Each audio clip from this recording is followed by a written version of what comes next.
Ahead and giving the thumbs up. Hello, everyone, and welcome to the Never Open Podcast. The podcast open to everyone, especially Yoda fucking Suji. My name is Luke. I'm your host of the Never Open Podcast, and with me, as always, is Mr. Andy. Hello, Mr. Guy. Hello, Mr. Guy, and hello, Luke. Hello to everyone out there that watched Wrestle Kingdom, and if you didn't watch Wrestle Kingdom, man, you should. It's really good. There was some cool shit. There's hope for the future, Luke. I have a different feeling this year than I did last year and the years prior. It'll be interesting to talk about today on the Never Open Podcast. Yes, indeed. We've been a bit grumpy the last maybe couple of episodes. It's a bit weird when I'm not the only grumpy one, and we're both being like, It's weird, man.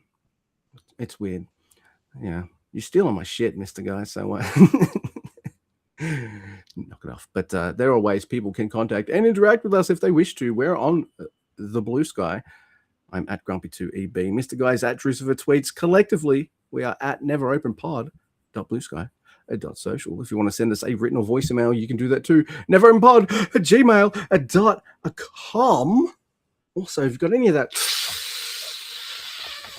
Sasha Banks money, kick it our way. We have a Teespring store where you can buy merch that you can get stained with cake when you have an accident. So there you go. You can do that. Topical. And you can see me do this intro and also struggle at the start with the intro to not say the Mar and Chess Club over the Never Open Podcast, which is the flip side of my freaking out when I do the other podcast. But you can watch this one on YouTube. Hi, Never Open Podcast. Hello. Hi. Hey, man. Yeah. Dude, I was, going into Wrestle Kingdom, I was sure that something good had to happen. A lot of good things. A lot of not all the planets had to align, but a few of them. We got Mars, we got Jupiter, the big ones, they're in there, and that's kind of what it was like. I feel like that they really pulled it off. And I'm kind of shocked a little bit because we were looking at the Wrestle Kingdom card and you're looking at it and you're going, and that's it, and going into it, it just didn't seem like it had the potential to be what it became. And I like that. It's like they undersold it a little bit to me anyway. And this is my viewing experience I'm talking about, of course. But what are your thoughts going into Wrestle Kingdom, Luke? Did you feel different this year than other years? I wanted it to deliver at least one thing, and that planet aligned, I guess, with the sun by itself and its moons. Yeah, and I got it, and we'll talk about that World Championship match when we get to it. Well, I think that's the one thing I wanted. That's the one thing I wanted. I'm like, all right, time to show you serious. Tanahashi's gone. That's another butts in seats kind of guy. It's time to strap a rocket under which one of these young guys. Which one's got it? Yeah, it was Yoda Suji. So yeah, like I didn't get everything I wanted, but I wanted. I'm a hypocrite. I'm a liar. I wanted two things. I wanted that match to go the way it did and be amazing, and it was. And I wanted the Never Open title match to be good. Yeah, and it is. That was important to me as well. And as far as Tanahashi's retirement, I knew we were in for a great match. Like I knew that. I mean, there's no way, that they weren't gonna do the absolute everything they could to have the greatest match that they've ever had, and they came close to topping all their matches. I'm happy to report. I was also very much looking forward to what happened after the match, and I had no idea, what I was in for. And man, you never hear this coming out of my mouth. I don't know if that ending and that ceremony at the end wasn't the best part of Wrestle Kingdom, of anything that happened there. It was, I know, right? Incredible. I couldn't believe it. You and I gel about wrestling over a lot of things. One of them is obviously New Japan Pro Wrestling and all that kind of stuff. But we also love the pageantry of wrestling. And my God, that retirement was the pageantry of wrestling. It It was poetry. It rhymed, baby. It was the just ultimate example, even, I mean, wow, it was unreal. And like almost specifically aimed at us somehow too. I mean, I know it isn't, but that's like the the goal of a good story, right? Or anything like that is it makes you feel invested. It makes you feel like you're a part of it. And I feel like that we were a part of this whole show, even though we weren't there. I don't know. I'm very, very high on Wrestle Kingdom, and it is several days later. So we're not just drunk on wrestling over here, no, I've only watched Tony. two wrestling shows since we've last spoken, Mr. Guy, and it's well, the shows we're going to cover. And yeah, it's a really nice feeling of, man, wrestling was fucking great. And especially when it's your favorite wrestling and you're just like, man, I just feel, fuck. Yeah, no, it was a great time. To bring us back down to earth a little bit, I mean, it wasn't the best in-ring Wrestle Kingdom. You know what I mean? There's no doubt about it. There were a couple matches that were like, what are we doing here? But it like you said, the pageantry, like what wrestling is, it's a combination of all the things, right? It's a combination of the people sitting in the crowd, everybody from the guy taking a ticket to the person setting up the ring, to the wrestlers in there, to Marty Asami ripping his fucking ass off. Everybody's doing what they're supposed to do. Abe's raising the hammer. You know what I mean? And 46,000 people are stomping their feet, doing the best that they can to make that moment great. And that's what wrestling's all about. And they fucking crushed it. Yeah. Oh, man. Yeah, it's, I don't know if it's, I think I remember messaging you. I was like, I don't know if that's my favorite, but I feel really good. It's like, all right, maybe this is a bit too extreme, the example, but it's like, when you go to WrestleMania and you just look at the card and you're just like, oh, really? That's what you're going? Oh, that's what you're going with. Okay. And then the fucking show, it's the biggest show of the year, and they all crush it. Like, Well, it's like that, but it's way better. Yeah, because it's fucking Wrestle Kingdom, it's New Japan. But, it's just like us. Oh, I don't know. This will be good. Yeah, this will be good, but I don't know about this stuff. Or, oh, I hope that's good. It might be cringe. Instead, like, I've still got the warm and fuzzies. Yeah, it does. It did give you the warm and fuzzies, didn't it? I mean, I don't know. I liked it a lot. And we're not just going to talk about Wrestle Kingdom. We're also going to talk about New Year Dash as well. That happened the next night, where we got a lot of story progression in these shows. And if we miss anything, we're sorry. I watched it live, and which required me to keep strange hours for 2 days, 3 days. So I'm still a little kind of off, trying to stay on over here. Yeah. It's a busy household here at the Sims Jenkins household. So there's been people staying while they wait to move into their house and things like that. So I'm usually happy in the garage or with my tablet and all that kind of stuff, watching my shit, in my area. That's fine. But I gave everyone 2 weeks notice. I was like, fucking Wrestle Kingdom, January 4th. I'm in the lounge room with the fucking telly and the snacks and the fucking, it's happening. But it's the only time, I don't put my foot down like that. Like, dude. Yeah. New Year's? Nah, I've got no plan. I don't care about New Year's. This is where my year starts, dude. It's like January 4th is where my fucking year starts, right? And, all right, so Joy, my mother-in-law, was just like, pass. Last time she watched wrestling, Great O'Khan was eating lemons with Ishimori, and she's like, oh, this is wrestling, is it? That was so fun. Yeah.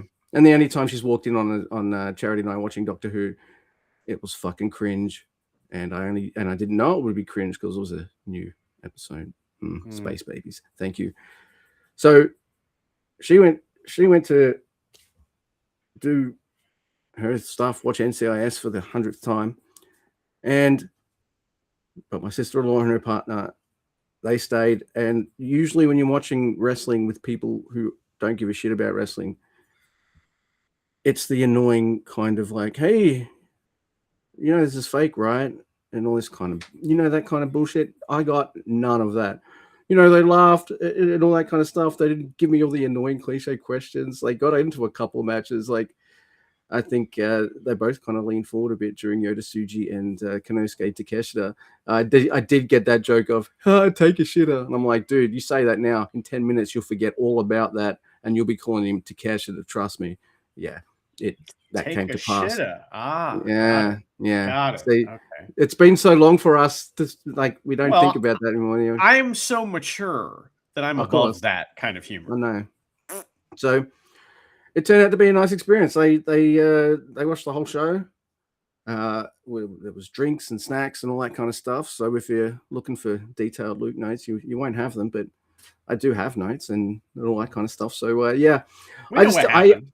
We're gonna try to tell you what happened. I was expecting just to watch it with Charity because Charity's guaranteed to watch like 2 shows a year, Wrestle Kingdom and Dominion. So yeah, she was already in.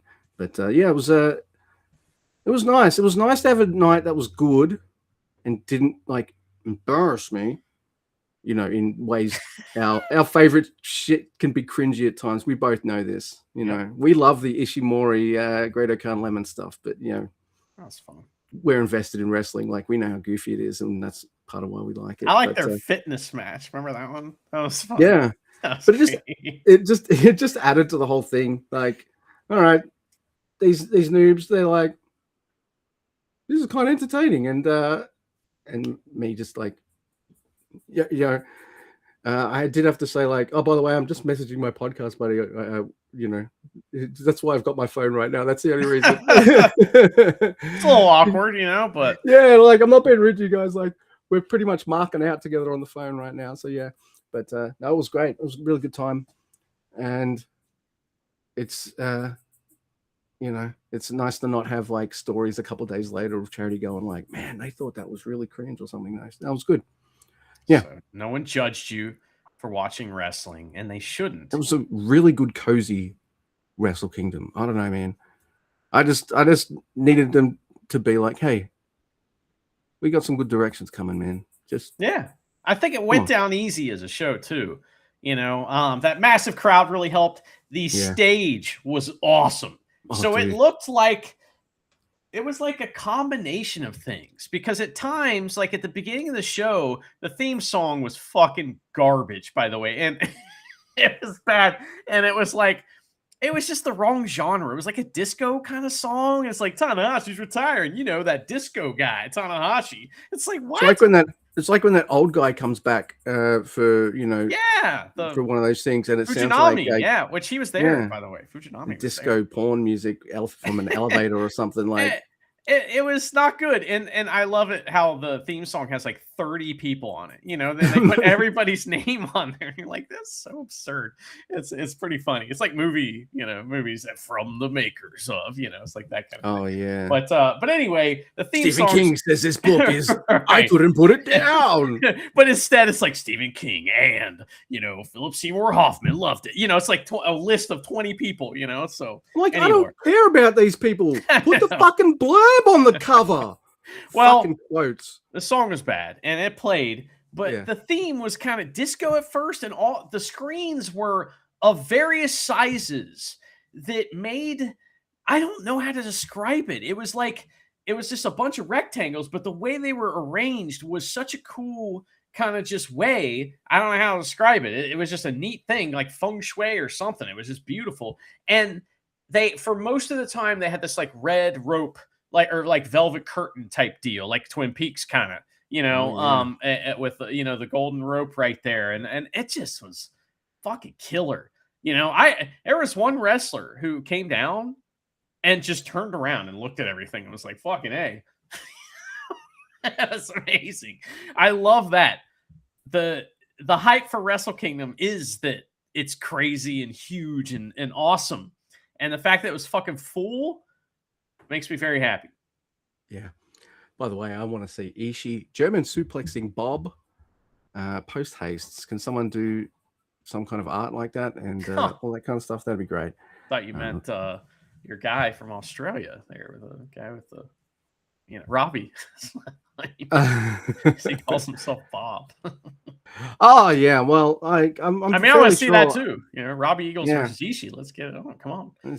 yeah, I'm pretty sure he's taking a German from Ishii in a tag match or something like Hey, that. maybe this year at the anniversary show, they'll have the junior versus the senior tags and heavy and singles belts. That'd be cool.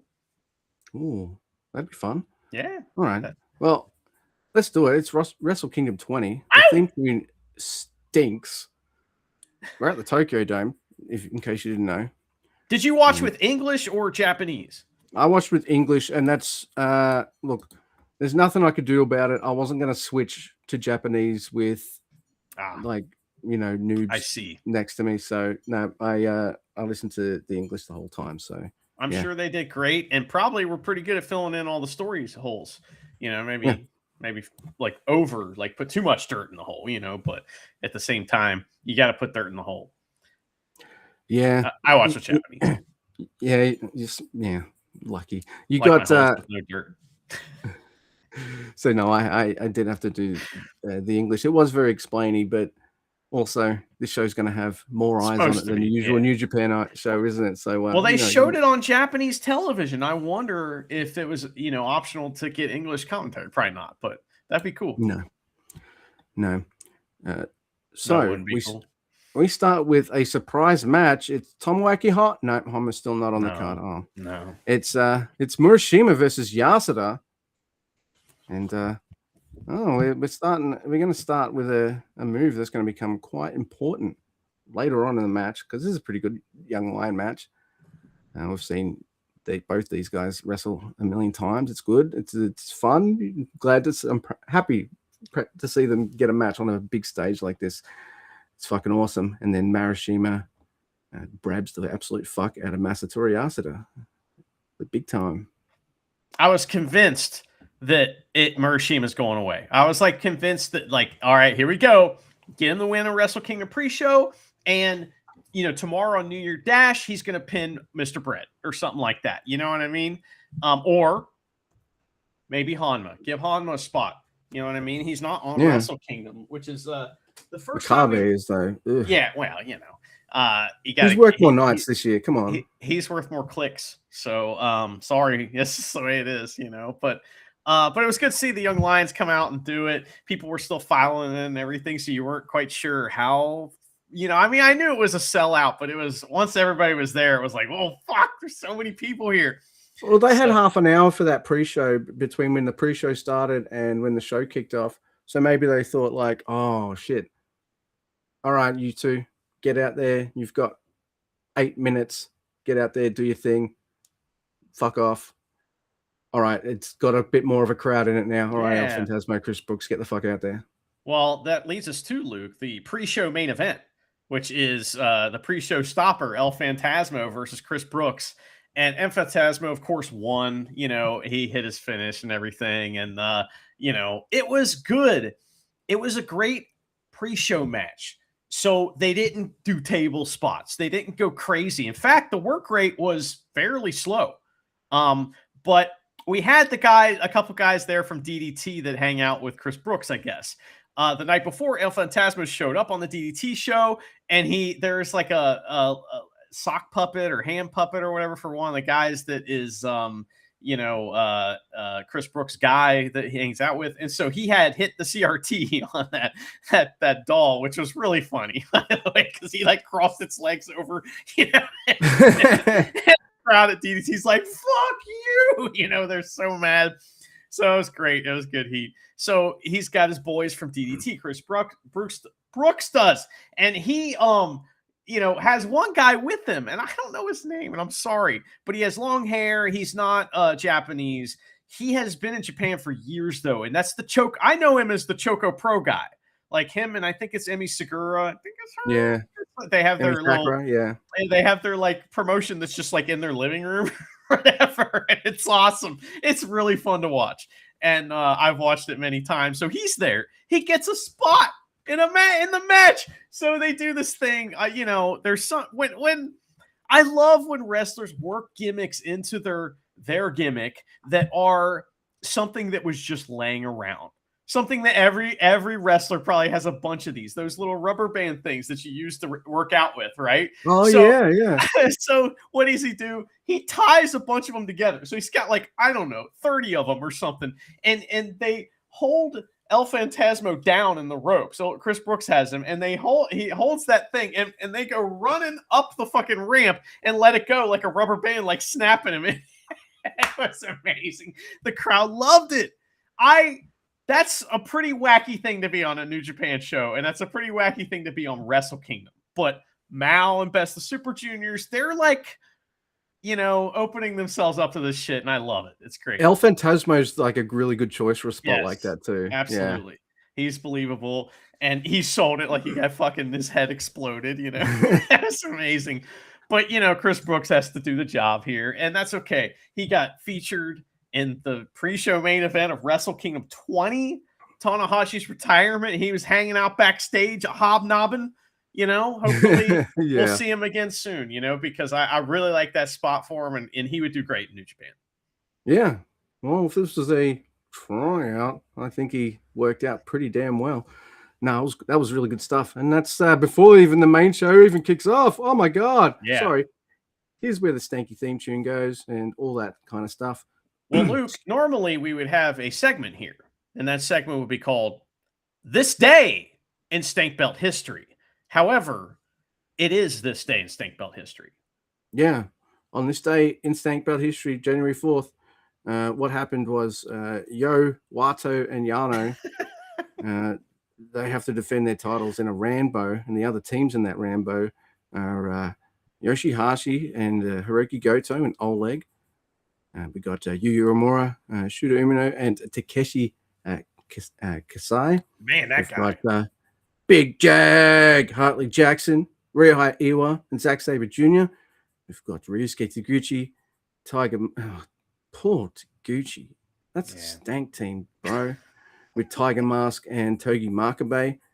And also the other teams are the Knockout Brothers, Yuto Ice and Oscar. And Clark Connors. And we've also got Kojima, Satoshi Kojima, Mr. Bread, Taichi, and Tomohiro Ishii, T150. And also, finally, the last team is Yoshinobu Kanemaru, Sonata, and Ren Narita. So the rules of the match is it's a Rambo. So pins, submissions, or you get your ass dumped over the top rope. Now, if one of I guess that kind of saves time. I understand that.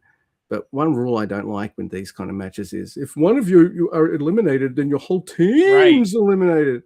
But then, fuck off. It's a tag, man. You got 3 fucking chances. Otherwise, that would be so long, Luke, I know.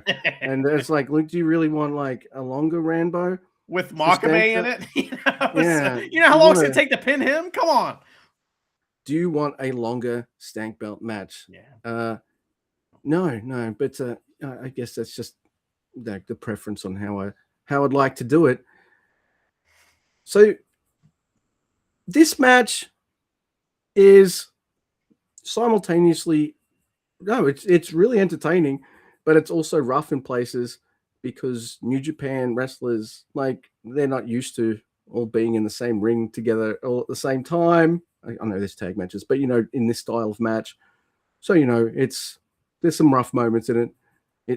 It's still entertaining because Yo loses his title. I know that also means Wato does too, but I'm very happy with that. Yo has a really terrible entrance for some reason. He's went all out for the stank belt Rambo challenge. That's fair. We've got Yoshihashi looking snazzy and like big fucking. You're not going to talk about Yo's entrance? It was great. It was the coolest thing he did. He dressed up like Yano. And he had his hair dyed and everything, and it was fucking great. And Yano's like, "Hey, look at this," It was one of the most entertaining things Yo's ever done. I thought it was amazing, and the crowd loved it. But he dressed up like the wrong dude, Yeah, no, I think it would have been funnier to see him do the Wato. Yeah. Dressed up like Wato. He's not going to do that because Wato would have to dress up like him. There's a hierarchy to who he's going to dress up like. Like he's going to be, but he should have done Okada. Is what I was saying. That would have been really funny. Yeah, or maybe Tanahashi. I don't know. Like he's stolen from all of them. Tenzan, maybe. You Yeah, know. where was Tenzan tonight? Nowhere to be found. I don't know, I didn't but see him. you could feel the effects of Tenzan in this match because his Iwa obviously goes to the same haircut, same barber. So there is that. He does. That's true. So Taichi and I think it's Yuya eliminate each other. So I'm just like, oh no, I don't get. I mean, like, I wanted T150 to win, big time. Tiger gets pinned and you miss most of it because like someone's coming out, and I'm just like, that's the last moment at Wrestle Kingdom. they were very poor at timing that. They were always doing shit while the entrances were going on, which is not what you're supposed to do. So they were always like elimination would happen while the entrance is going on. You're like, camera guys can't look at both, dude. No, they can't. It's not 24. They're not going to split screen this shit. Like, get out of here. Maybe they should for the next Rambo. Bust out the money for the Rambo. Yeah. So House of Torture, they also thankfully get eliminated, and then I think we're left with like Bishamon and Oleg versus Team TMDK, and I'm like, fucking fisherman, Zach, man, you are way too good for this. Like, but I'm glad you're there because with you there leading the charge, I get to see gold on my bro, Harley Jackson. I'm very happy. And Zack Sabre Jr. catches Oleg in maybe a way that someone of his experience in story, might not, have much experience in getting out of. He does that kind of trapping, one of his trapping pins to pin Bolton Oleg for the 3. And that's right. Zack Sabre Jr. is a stank belt champion. But I don't know. Something tells me he's like trying to be a belt collector or something. He's collecting all the trophies too. God damn. Yeah. So yes, I'm Iwa and Zack Sabre Jr. Cool. You got titles. That's cool. Great. Oh my God, Harley Jackson. Yeah. That's like, dude, he's getting rewarded, and like when they were sitting on the apron, and doing their TMDK like sit there thing, like they were all like Hartley, you know what I mean? It was all about him, and I love that. That was really cool, man. His first, championship in New Japan after the year he's had. Maybe he'll start winning some matches. That'd be pretty cool. He was already had a couple moments. Now he's going to have a lot more. Zack Sabre Jr. of course is main evented. Like, of course, like they both know this is. It's a big deal, Dude's in his mid-40s and he just got to fucking win gold at the Dome, like in front of a sold-out crowd. I'm so fucking proud, man. Like, it's so cool. So we also have to talk about Takeshi Kasai. Him.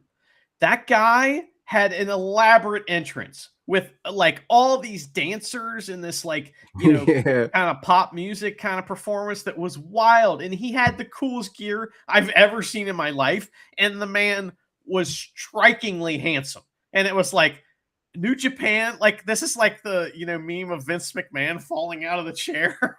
It's like whoever's in charge of New Japan, they were like, oh my God, this fucking guy. Because he can wrestle too. That guy made a huge impression on me. I was like, wow, and him with Uemura and Shota Umino, that's like, I don't know, that's big time for him. So yeah, I don't know. I thought that was pretty cool. It was a good spot for him. And I just need to mention that Shota Umino is obviously playing to the baby crowd because he's wearing a diaper. His gear was terrible. It's like he's got his normal pants on, right? That has the fluffy kind of floofy piping on the sides, except now he's cut them off at just above the knee, and it's still got the floofiness. And it looks like a diaper. It's not good. They were like they weren't bike shorts, but they were longer than trunks, and they look humongous. I don't know. I'm saying go with the pants, but that was real bad. We also, Luke, had Sonata coming out with an absurd entrance with this giant, like, I don't know, mech suit or something. I don't know what you would call it, but it was amazing. And he was holding a guitar up that had a very elaborate, message to us all. And it said one more match, leaving. So Sonata maybe leaving New Japan. We'll find out later if that's the case. I liked the Snake Belt Rambo. It was fun. It was Yeah, I agree. bad wrestling at times, but man, it was good times. I wanted to love this next match so much. It's the IWGP Women's Strong and IWGP Women's and the Strong Women's Title Double Championship match. It's Sari versus Saya, and if I'm saying that wrong, I'm sorry. But man, it is a little bit, just a little bit of the like 10 pounds of shit in a 5-pound bag that we always say when it comes to this kind of match where they're trying to do a 20-minute match of 10 minutes or whatever. But that's cliche at this point. At this point, that shouldn't be a thing anymore. It's a little bit that, but a part of it's just bad strikes. That's one of the things. I don't want to see people hit each other in the face really necessarily, but I mean, you got to come close. There was like half the match was them like swinging forearms that were real bad. And they just kind of should have moved on from the forearms because they weren't working. And I don't know why, but it just kind of left me off the match a little bit. There was a really cool dive. Saya I'm pretty sure she's the one that got the cool dive on everybody that was on the outside. And they had the Stardom ladies out there. I was convinced she was going to win. Maybe that's why I'm shitty, because I wanted Saya to win because she's part of Hate, and Hate just like ran through whatever Stardom, and they like have all the belts, and I'm like, well, obviously Saya, she's gonna get the belts, right? And then I was wrong, and maybe that's why I'm shitty on the match, but I didn't like it that much. I feel the same way for kind of different reasons. I feel like every time there's a women's match on New Japan, I'm like, I want this wrestler to win. And then the other wrestler wins every fucking time. So I was like, oh, I want Saya Kamatani. Oh, fuck, Suri's winning. Fuck. And I never once believed that Saya Kamatani was winning. And she didn't. And yeah. So Isn't that the deal, I don't watch the fucking product, man. But every time they have a title match on New Japan, I guess the fucking winner every time. Well, you reverse guess the winner, right? So yeah, I pick who I want to win, and then like I put money on the other fucking wrestler. Yeah. That's yeah, of course. But is this the deal where Saya has never beat Suri? Is that the deal? I'm pretty sure that's the deal because they were beating us over the head with it last time they wrestled, and I thought that match was better. That's just my opinion. Well, someone hasn't beaten the other one in such a long time, and that's usually the story of these, though. Right. And then I always see the fucking veteran one win.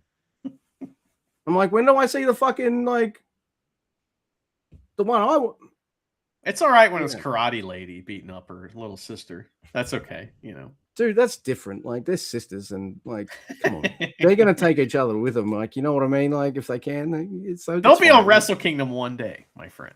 One day. Dude, just give them fucking 5 minutes. Jesus Christ. Yeah. But yeah, that women's match was 12 minutes. And you definitely maybe, I don't know, trim the time it takes between each team to come out in the Rambo, or just do it Royal Rumble style and have them all in the ring.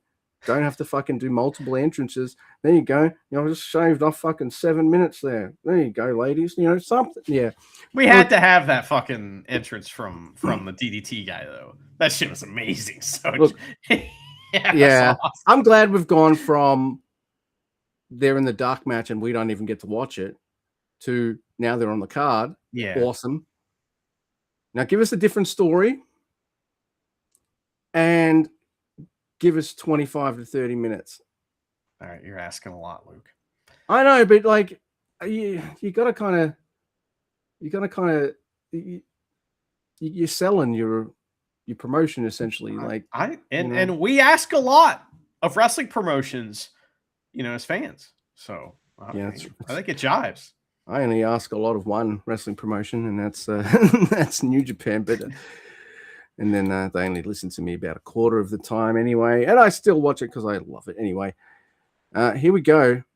It is the match of Hiromu Takahashi, Drilla Maloney, Gabe Kidd, David Finlay, and Shingo versus Hanari.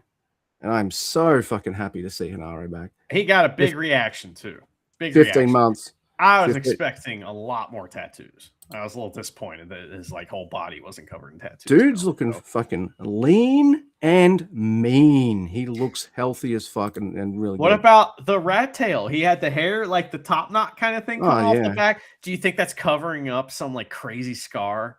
Nah, dude. It could be, but come on, man. If you're a wrestler, you want people to see your scars. Well, like one day he could reveal it. I'm just saying. There's a reason, like that dude with no teeth in the front that I won't name kept the teeth knocked out because it made him look like be a badass. You know, like, you know, it's you want to it'd be like Harrison Ford having a fucking goatee. Like, get out of there, man. That scar's iconic, man. Like, come on. No. But I reckon it's because, like, I don't know, maybe he's going to team up with Great Khan and beat the shit out of the Knockout Brothers. I think that'd be a gnarly fucking way to go. Maybe. I don't know. But yeah, awesome to see Hanare back. I've missed him big time. Great Khan, I love him. Callum Newman, yes. Fuck yes. Andrade's here. Cool. Andrade for me is someone who's in ring I really like Leo Rush, but it's hard to get invested because now he's over here. No, now he's just off the shows for some reason, or now he's like, I don't know, man. It's hard to get invested. But Andrade's here, and then did you like? I'm praying for Akira. I really am. No offense to who comes out, but Mr. Guy, who's the mystery X-Man? We hear this music, and it's you've watched the show Dexter. There's a sound effect that they use in the music of Dexter that goes, meow, and some would say they overuse it. All right, those people are me. That person is me. But that sound effect plays, and music goes along with it, and it's slow and it's contemplative. And fucking Jake Lee comes out, and he is a new character. It's a new Jake Lee, completely different than what we've seen before.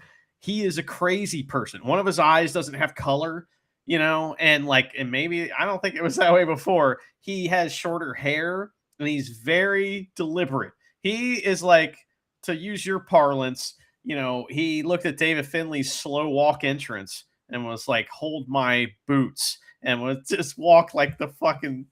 He's got longer legs too, so he could cover the fucking time. No, baby steps. It is. Man. I don't think people like this, and I don't care. I loved this. I love the new Jake Lee, and I love that he was the guy. I was thinking it was going to be Ospreay returning because I knew he was supposed to be there, and I thought, that would be amazing. You already sold the place out. You can do this, but this is important because he's going to, if he doesn't get hurt again, he's going to play, you know, big time storyline going forward. So, yeah. By the way, I have a cousin. Exact same name, exact same spelling as the wrestler Jake Lee. So there is that. It just makes me chuckle. But besides, like, shout out to Jake Lee. Yeah, this guy bounces around all the time anyway, doesn't he? Like, he's a bit mercenary and stuff. Like, you can reinvent him. It's been quite a while. Yeah, I was really happy to see him here, and that dude's always doing something. Like reaction shots, like everything. Every time you see him, he's got an interesting reaction on his face, which is, I find that fucking entertaining. This is a good match. It's pretty much a match that needs to reestablish the Empire as not like a really sad group with nobody in it, and build them back up again. But this time as heels, not the chicken shit heels that we got with House of Torture, and not the cool Rudo / War Dogs group we're going to get, but you know that other kind of highly skilled, heel group, like the Jeff Cobb. You know, Jeff Cobb was in this group. You know what I'm saying? So that's the kind of guys you're looking at. Yeah, absolutely. So I don't know. It's a good lineup. I hope Andrade sticks around at least for a little bit, but I don't think that'll happen. But at least they've got some members now that even without him there, all right, cool. I don't care. We've got enough. You know what I mean? So I'm happy with that. This match is is really cool. It does exactly what I wanted to do. From what I saw of it through some of their stuff on Stank League, man, Shingo and Driller, I got some chemistry with them. Those two guys, I really like it. It's fun. I also like at the various moments, David Finlay and Hiromu using each other as weapons to beat up the Empire guys, and that plays into the kind of chemistry they built up over World Tag League as well. So that's really fucking cool. But Hanare, how is he? Man, he must, like, he's leaner. He looks great.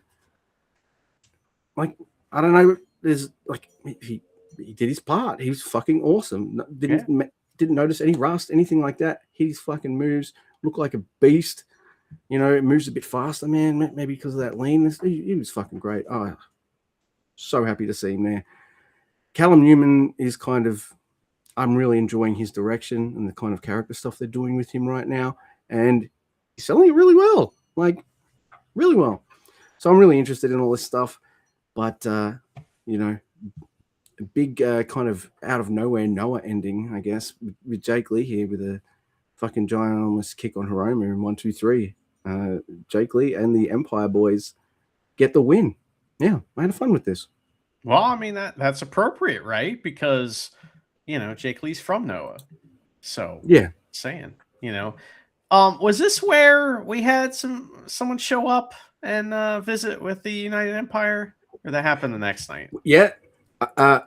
One person came out at the end of this match, and the other thing you're thinking about is the next night, because hey, Francesco Akira's back, baby. Yay. Yeah, he was there hanging out, celebrating with them, and that was fun. Yep. Good to see him. You know, not cleared yet, I guess, but he was there. He appeared in the ring. He got paid. So that's the important part, right? That's true. Okay, so next we had this match that we did not go in a direction that I was thinking, and I don't know what to think of this. I like the match. It was fun. It's a 4-way match. It's a 60-minute time limit, too, by the way. IWGP Junior Heavyweight Championship #1 contenders match on Wrestle Kingdom. It's El Desperado versus Ishimori versus Vegeta versus Sho. And I'm thinking Sho's got to win this, right? So we can get to the story where it's, you know, Doki versus Sho. That's what we want to see, because we want to get, you know, Doki as a face again. We're not getting that. That's not what we're getting. So, you know, I like that at the beginning, Sho got isolated. And the good guy, they're all good guys, you know. It's great when you get a heel alone, you know, because Doki was trying to get involved and he got taken out, and then Sho's by himself and the good guys beat the fuck out of him. But then, you know, of course, they cheat. There were some fun, like, 3-way spots in this, like, you know, crazy holds and stuff like that. There was all kinds of high flying and whatnot, but lots of cheating. Also, lots of Sho getting fucking hit over the head with the black mirror. Like, I think it was Desperado that got a hold of it and just started whacking him with it. Fujita got him once too. Maybe it was Fujita. They're just whacking him with it in every which way. And so that leads to El Desperado getting the pin on him.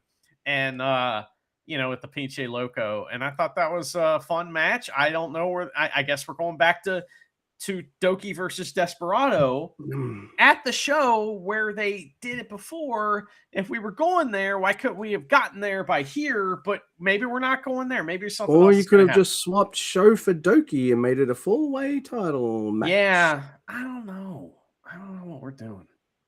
But we also got a cool spot in the match because House of Torch is coming out to help Sho win, of course. But hey, Robbie Eagles is here. Yeah. Robbie X is also here, and Kukai is here as well, and they, you know, all the junior tag partners, so they help clear House of Torture and all that kind of stuff. And then, dude, the finish didn't go my way, but I fucking loved it. Sho gets a move on. He's about to fucking go for the pin.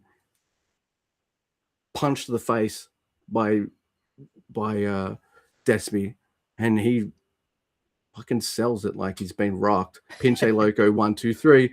I'm like, look, that's how you do it. I'm not going to give you what you want, Luke, but you're going to fucking like the finish. Yes, sir. I did. Yep. That's exactly what happened. Yeah. Well, they also did the thing you usually hate, because we were talking about where's Robbie Eagles. That's the first Wrestle Kingdom in a long time when he hasn't been on, and then he shows up. He's also a part of the tag title scene. So they're mixing the tag title with the single. I mean, literally, the tag guys are interfering in one of the singles matches, the singles title matches. So it's a thing that we usually don't like, but they're, I guess, going to do forever. So we just everyone's going to allow it when it's House of Torture. So that's true. It is true. It's fine. But it was also nice to see Show get at some comeuppance because he's been a shit talker this whole time, and I love Show. I absolutely adore him, but it's also nice to see him get his block knocked off every once in a while. He's great at getting his ass kicked. Oh, dude. You know how when Evil first started going, evil, and a lot of people were like, "I want the old Evil back." I feel like you or me are like that with Doki. Yeah, we are a little bit. I think everyone is probably. That's not the right kind of heat, Just saying. No.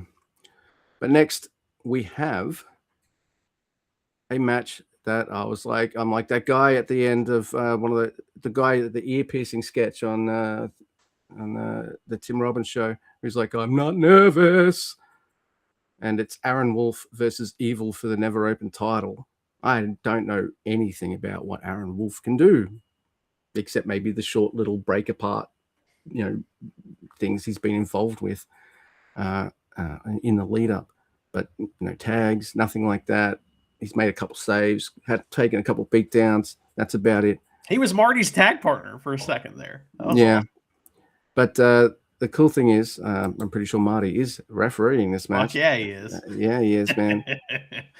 So there is that added bonus because he is my look. I don't mind Kenta Sato. He's maybe my second favorite ref there, but for a match like this, I want me some Marty. I need me some Marty. I got me some Marty. And Mr. Wolfman, Wolfram and Hart, Mr. Wolf, he comes out completely young lion. I don't know, he's got a bit of beard still, but head shaved, black trunks, knee pads, boots. And he peeled the gi off. He had the gi on. They kind of missed it because he didn't wait because he's green, but he stood there and immediately started tearing his gi off, and underneath he had the young lion. Everyone's like, "Whoa!" Well, the pageant, if he wants to learn how to milk things, he got a fucking education after the main event. So now I knew going in, I wasn't going to get a never match. I'm going to get that very soon with Takeshita and Yota Tsuji. All right, fine. I just be good. I didn't need my mind blown. I didn't need to see the second coming of Antonio Inoki in Aaron Wolf form. I just needed to be entertained while it was on and be like, okay, yeah, good. And I really liked this match. And it was fun. It was exactly kind of what you wanted it to be. There's also a measure of Mr. Evil taking this Aaron Wolf guy lightly and then realizing, no, you better take this guy seriously, and all the cheating and things like that. And it was pretty much a comeuppance match. What could be better egg on your heel's face that he has to come back from than losing a title at the Dome to a guy in his first match? See, isn't that the fucking kind of comeuppance you kind of want for for Evil? I know I would have rather he'd win, I guess, because I don't like people just winning mat belts on their debut. I can't stand it.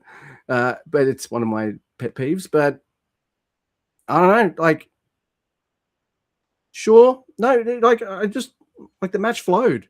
He hit Mr. Wolf hit all his spots, did everything asked of him, and I at no point did I think boo or anything like that. I was like, all right, okay, let's see where it goes.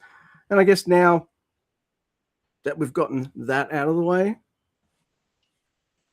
I think they did announce his next feud next night.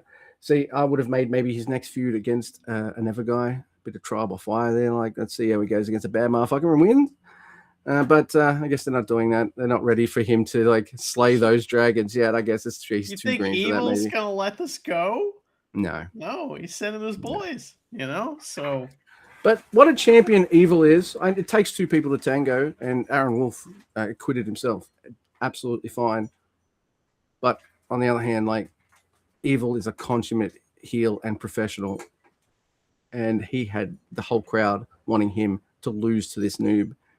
And the like when he got choked out like a bitch at the Dome by a noob, crowd fucking loved it, man. In fact, this was the loudest cheer I had heard thus far tonight on Wrestle Kingdom, and it was for Evil getting choked out and Aaron Wolf being crowned the new Never Open champion. So, hey, the crowd will get louder. Don't worry. And it's like, it's sometimes with big venues, it's a little bit more difficult because you've got a lot of different kind of chants and moods and things like that. But everyone in that fucking building hates Evil. Or even if they love Evil, they love to hate Evil. You know what I mean? Like, so that's the loudest pop of the night thus far. The next two matches are going to go, hey, hold my boots and totally steal that. But this was like 7 or 8 minutes of just exactly what, I liked it. I don't know. Yeah. It was great, you know, and Aaron Wolf, like in the last episode, I said what I wanted from him was him to be a completely different person when he stepped in the ring. Well, he was a completely different person when he stepped through the entrance and took the gi off. He's like, no, I'm no longer this judo guy. I'm now a pro wrestler in New Japan, and I'm going to go do the thing. He did it with no asterisk help. You know, I mean, he got Watto and Yo's help. Does that count? You know what I mean? And really, they only came out late in the match. He came out alone and faced all those guys by himself. Sonata's out there. Fucking everybody's out there. Big showcase. You need a lot of guys for him to throw around and stuff to go like, hey, here's what else he can do. While Evil's being like, all right, I got to sell this for a moment. Like, yeah, dude, they needed to showcase him and he needed to showcase himself. And I think I'm interested, dude. So mission accomplished. I've not heard anyone say anything bad about this. Like everyone liked it. And it's like Evil lost at the Dome. Everyone loves it, dude. Yeah. Well, and I think Edward Munster came off really great. Yeah. And like no matter what, like he came off great. He did his part. He was gassed by the end. Like fucking gassed. There were a couple times you could tell like he was like you know what I mean? And he looked nervous as fuck when he was down there. But like at the beginning of the match, but I thought it was almost like I'm in a fight. You know what I mean? Like, I don't know. It's more of that like kind of fear that you might have before a fight in front of 46,000 people for the first time ever. Yeah, you got to think in this thing, that by himself down there. I don't know. I love that he did it by himself for the most part. I love that when Marty raised his hand, Marty can only kind of get up to his elbow, kind of. You know what I mean? And he's like trying to go up as high as he can. It's amazing. Marty's very happy to raise pin out Evil. He's very happy. Yes, he totally was the one. Like, oh, what's that? You can't breathe? Awesome. Ring him up. That was great. The match had a couple spots that were like fucking awesome. There was a spot where Fale's out there and they get a table and they put Aaron Wolf on it. And Fale puts him through the table. Now, that has been like the kind of thing that puts you out of action before, right? Fale putting you through a table that's not just dick-to-dick contact. That's fucking big deal, right? The table disintegrated into dust. The metal frame was there, and that was it. That table thought it'd be around for at least 3 shows. I know. Nah, man. It was amazing. Oh, at one point, Evil used the fucking powder, and it was a direct hit. And fucking Edward Munster's face. And so for the rest of the match, he just has caked white face, which is pretty funny. Because, Evil put him in a brap. Well, it was the dark scorpion, but it was symbolically a brap right in the middle of the ring, And you got Aaron Wolf, trying to get to the ropes with the white crap over his face. I thought his moves looked good and looked like someone who's eager. Like someone who's committing. Like I've seen many young wrestlers wrestle in person, many. And the people that suck or going to suck, they're hesitant.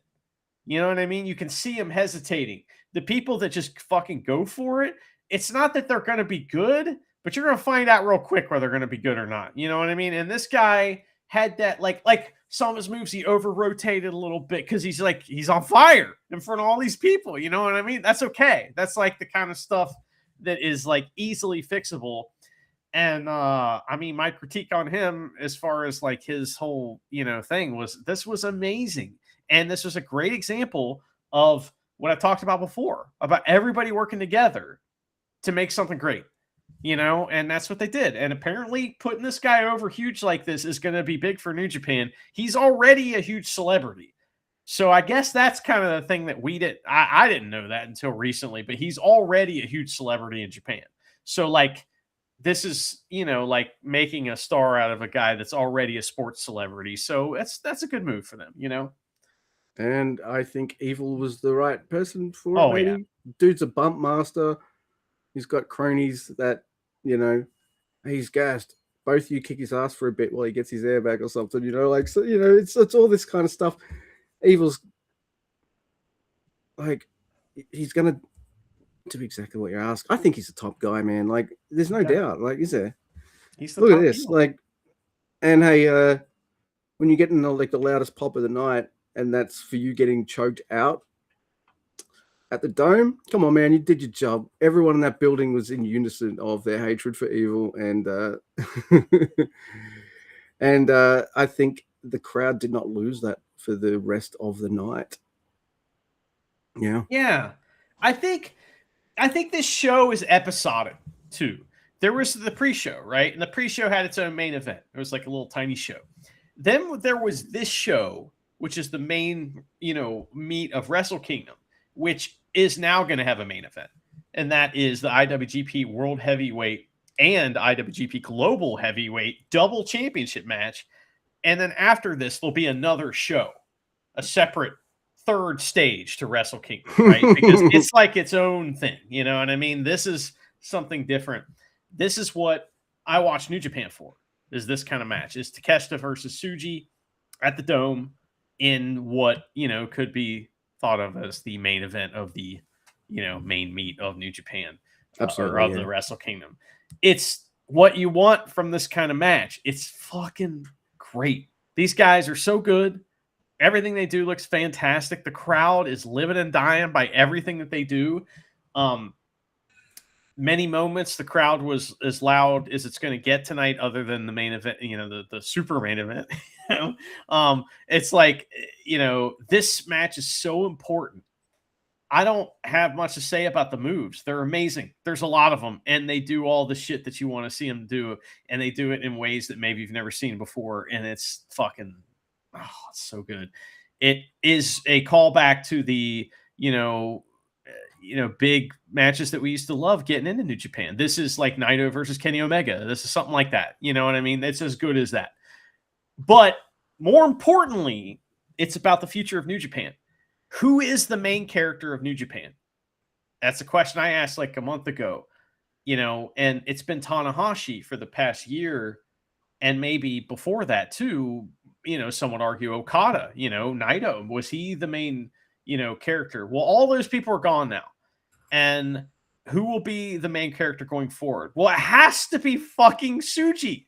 If you don't make this decision, what are you doing?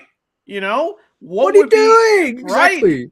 Right. So this had to happen, and Tsuji had to look amazing in the victory. They go through a huge match. They go through all 5 stages of pro wrestling. They go through all the gears. And at the very end, they find each other looking across the ring from each other in the corner. It's an advertisement, but, metaphorically, the line mark is in between them. And the double championships are between them, and they, look at each other and they both kind of give the nod like, yeah, we're going to end this right now. Will it be the knee? Will it be the gene blast? Takeshita goes for the knee. He gets his genes blasted into the next century. And Tsuji gets the win. Tsuji is the clear choice for this. So, no, they made a bigger statement than that. because Takeshita kicked out of that. Oh, he kicked out of that? Okay, Yota I thought that was Tsuji where the finish was. wins the world title the same way. Oh, he grabs him. That's right. Gabriel Shit. Kidd. Yes. So remember how pissed off I was about the Gabriel Kidd thing? Had to do that to set up this. Absolutely okay with that now. I'm like, holy fuck. Because, like, they've done a lot of shit to their power moves to each other and all that kind of stuff. And I thought that I love Takeshita for, like, doing a finish like this too. I know. Well, pretend I didn't forget that part. And we'll go back to the lion mark in between them. The lion mark is where Tsuji puts on the brab. That's right. And gets the win. The metaphoric lion mark, Crowd just goes absolutely nuts. I'm going absolutely nuts, and I don't care. I'm around people who don't care about wrestling. I think they get sports, and this is pretty much like my team winning. So yeah, yep. Grand final, dude. And Charity was fucking over the moon too, because I don't think she really pays too much attention to young lions. But when Yota Tsuji was first coming back, she saw like my screen one day, and she was like, "Oh, who's that? I like him. That's Yota Tsuji. He's back from excursion." Oh, so yeah. Maybe she was right because, yeah, hey man.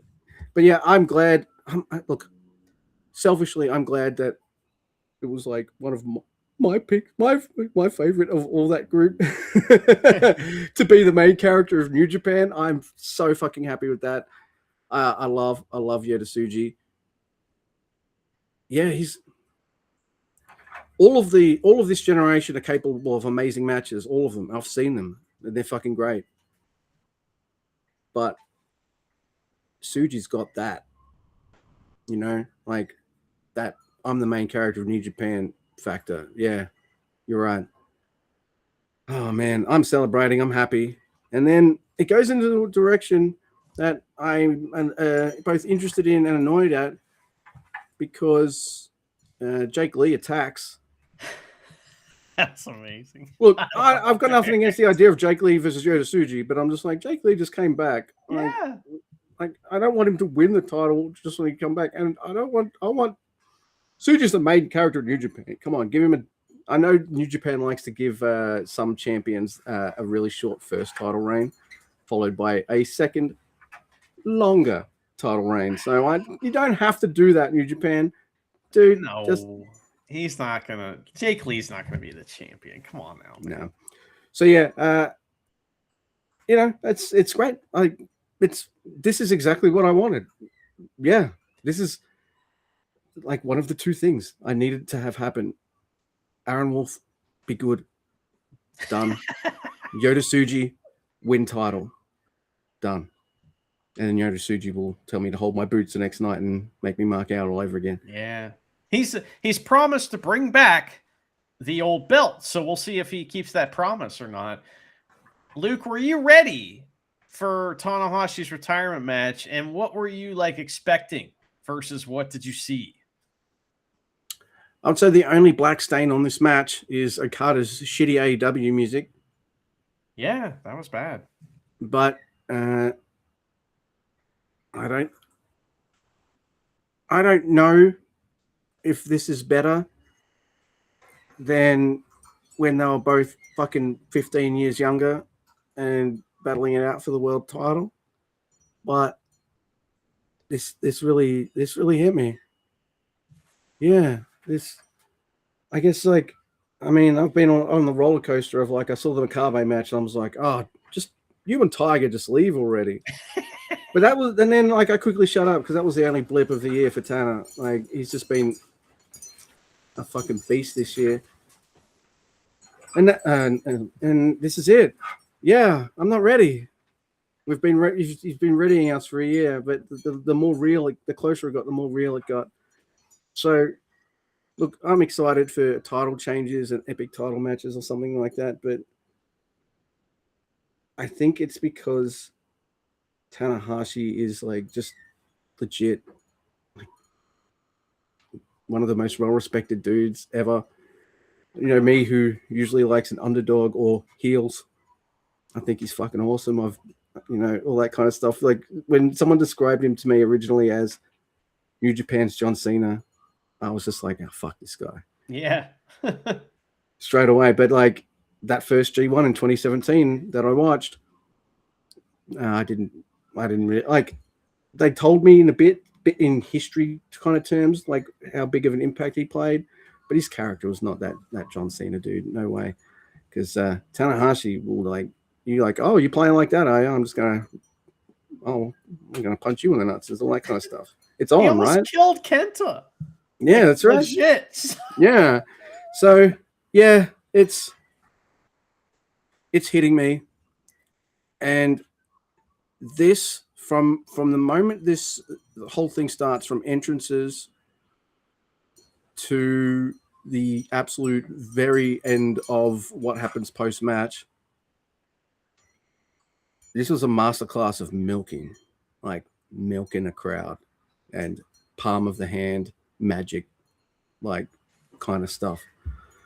Because Okada, by the way, Rachel said that Okada has this smug face that she wants to punch. So yeah. Yeah, he does. He does. And what a perfect dude, because you're going to be excited to see him in a New Japan ring again because it's Okada, right? And it's been a few years now. But it's also Tanahashi's last match. But Okada knows what he's fucking doing, man. That's why, like if there's some people have jitters off of big main stage events, I've never seen Okada look anything other than either pissed off because he wants to bug stomp someone or cool as a fucking cucumber. But man, he knew when to flash that smirk. He knew when to be a total fucking dick. Like, you know, nobody wanted the kind of, there was that kind of feeling. Like, I'm watching it with people in a room, but it's like what you say when you watch New Japan, and watching New Japan is the closest you feel to watching wrestling without being at the wrestling event. Yeah. But I'm with that crowd going, man, fucking kick out, Tanner. Come on, kick out, man. Just fucking couple more minutes, man. Couple more minutes, bro. Come on, man. We don't want it to end, you know? But they know how to milk it too. So they know how to milk it to make it last that little bit more, to get like everything out of the moment that they possibly can.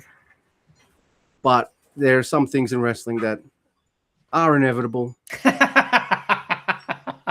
And I always respect a wrestler who goes out like this on their back. Rainmaker, that's just like the second, maybe third one. Rainmaker, 1, 2, 3. Even though he's a bit of a dick that match, and he's got this heel persona in AEW, they both share some words and all that kind of stuff too. Because I guess Okada's obviously not going to be sticking around for what's after, because rivalry, I just beat you, and all that kind of stuff. So he got his words in right there, and all that kind of stuff. I loved this. I fucking adored it. Yeah. The story is that Okada, it's kind of cool. Like, this is maybe I'm reading too much into it, but this is kind of a, hey, we're New Japan, and we're like a thing, and we're kind of the best wrestling. It seems like that is kind of part of the message of this match, because Okada can't beat Tanahashi with his AEW character. He tries. He does the Okada pose with the snap zoom and flips the crowd off like in AEW, but then his finisher doesn't work. He has to do the snap zoom as the Rainmaker Okada, and the New Japan Okada, the champion, the many-time champion. He has to do that. He has to change form to beat Tanahashi, and there's something there. That's so anime. I love it. It's amazing, and I love the story of the match. I love that that's what had to happen because of course Okada, New Japan Okada can definitely beat Tanahashi. We've seen it many times, you know what I mean? So I don't know. I adored the match. I thought it was, it wasn't never as fuck in that way that like sometimes these matches can be, but it was never enough for me, and I really liked it. Luke, at this point, watching the show, I was fading. You know what I mean? I'd been up a long time, and sort of. And I was fading. I'd only had like a brief nap. And so, I was like expecting a short thing, maybe a half hour or something like that. But we got like an hour and a half of post Wrestle Kingdom retirement ceremony, and it was maybe the best part of Wrestle Kingdom. I loved it. I loved it. I could barely open my eyes, and I was like it's funny, people started to come out to see Tanahashi, and I was laying down at that point watching. And as soon as that happened, I sat up, you know what I mean? Because I was like, "What? This? Tell us, like, do you have a list of the people that come out? Do you have a list of like who comes out? I don't need to write them down, mate. Maybe I did for the order of them, but they all get full entrances. We get Will Ospreay, not on the card. He's here. Wait, Switchblade, who's banned from New Japan, Jay White. That was wild. And they all give Tanahashi flowers and like hug him. And, I'm not gonna lie. Jay and Tanahashi had more words than anybody too. They're so instrumental to each other's careers. That's like Tanahashi. I would say because he has a really good track record against Omega, Okada, and Tanahashi. Those three were fucking instrumental to me. And no, this guy's a threat and a really big deal. So yeah, Tanahashi did a lot for him for sure. That's not even the end, man. Fucking Kenny Omega's here. His old New Japan music too. That was amazing. And of course, the great Muda himself is here as well. Yeah, great Muda. So when everyone's taking pictures with Tanahashi in the ring, and this is so funny, everybody's doing the Tanahashi finger pose, right? Because Jay White is doing that because they are marking the fuck out too. They're at Tanahashi's retirement and they're in the ring with him. They just flew down to be at the retirement. And so this is a big deal you could tell it's a big deal for them too. And Tanahashi's retiring. That's fucked up. So this is a mourning of a career, but a celebration of a career as well. Everybody's doing the finger thing and the pictures of Tanahashi. Muda gets in there. He does the Muda shit, the Muda snake pose. He's always hustling, baby. He knows his brand. He gets it. Fujinami comes in. And and everyone's taking pictures. Muda stops everybody to get a selfie with Tanahashi and Fujinami. Yeah. He's Noah, guys. You can't take him anywhere. Yeah. All these wrestlers get full entrances, everything like that. I'm blown away because all three of these guys on the card, I mean, I know it's sold out, but hey, you're going to maybe more viewers on the Japanese TV, on World, all that kind of stuff. Dude, you can just tell how much a dude's respected when, you got these gentlemen flying over pretty much just for this. That's respect, man. Yeah, I've never heard a bad word about Tanahashi. Nothing. There's one person we're missing here that is maybe the most important. Oh, dude. In the match, Tanahashi hit a PK. He done a few kind of moves from his past, for people of his past. So he gave a little shout out to Shibata in the match. Fucking the wrestler plays at the Dome. And everybody loses their shit. And this might be, the top moment of Wrestle Kingdom. It is emotional. And here comes our guy, the wrestler comes down Shibata and he fucking gets in the ring. He tears his shirt off and he starts chopping Tanahashi and Tanahashi chops him back. And then 2 seconds later, they're hugging. And it is dude, it's amazing. It's so good. I fucking love New Japan. And then, you think it's starting to kind of be all right, we're winding down now. And then the fucking Tetsuya United. It's a bit different now, I guess, but he's got the similar kind of start. Bushi's out first with his GAC heavyweight title, looking very fucking suave and cool in his mask. Everyone's like, no way this is real, right? No way it's real. And the man who tells even Jake Lee to hold his boots and is just oh, you want to take ages to the ring? Wrestle Kingdom's over, and I'm going to have the fucking longest entrance of the night.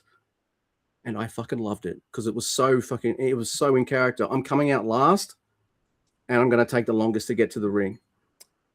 He's the one who stopped and admired the video screens on the ramp that I Yeah. talked about at the very beginning. He's the one who stopped and was like, "Hey, you guys seeing this shit? This is fucking great." Yeah. Naito's interaction with Tanahashi was incredible. He held out the fist for the salute. How many times has Naito done that? How many times has Naito done it to a ref? How many times? I mean, he's done to Marty and then kicked his ass. You know what I mean? How many times has he offered entry into LIJ and then revoked it at the last second? You know, he holds out the fist. Tanahashi goes, "What do you think?" Everyone's like, "I don't know." The crowd's like, "I don't know, man." You know, and Tana does it, and Naito just holds his fist up there, and it's fucking awesome. Awesome. Oh, it is perfect. And all right, this is when I start moving around a bit because after Naito's entrance, I don't need to see like all of Tanahashi on a huge kind of stairmaster chariot thing, going a whole 360 around the fucking ring, wiping towels, like fucking taking photos and just going, "Hey, I promise awesome. I'm leaving soon." But hey, so cool. Dude, fucking Keiji Muto got 3 retirements, and none of them are as good as this one. So I guess I'm more invested in Hiroshi Tanahashi as well. So Luke, one more guy we did miss that was hobbling around, and maybe, you know, I mean, we know this guy's a weirdo, but man, this is some strange behavior. Ibushi came out. Oh, that's right. We had, you know, the Golden Star came out, and we heard his music, and he came out, and man, Tanahashi was so happy to see him. But his femur was broken, like, I don't know, 6 weeks ago or something. He's got no crutches or nothing, though. No, he just walked around, and like Kenny Omega had to help him, and at times it was like, "Hey, you know, get the chair or get some crutches, man. Fuck." Oh, Jesus Christ, it was wild. He is. You don't have to tell me you're hard, Kota Ibushi. I know you're hard. I mean, I fucking know it. Supposedly a fan just found him wandering around around the dome afterwards looking for his car because he couldn't find him, and a fan had to help him find his car. It's like, man, you taking some medication for your leg there, buddy? It's okay if you are, but like, let's get you a chair. You know, it's a big deal though. Like, it's a big deal though because he did kind of burn his bridges, but I don't know, man. Like, I think Tanahashi proved that he has a bigger penis than New Japan. Like, there you go. Yeah. Well, you know, it's the same, a more respected penis. He has his alongside. They're taped together at this point. You know what I mean? So they're this massive, giant penis. You know? Right. I think it was meaningful to have people that are banned, quote unquote, from New Japan come back for this moment. And maybe we'll never see Naito again in New Japan. I'm sure he will. But maybe we'll never see Shibata again in New Japan. Maybe we'll ever see, you know, half these guys again. But like, they were welcome here on this night, and they should have been.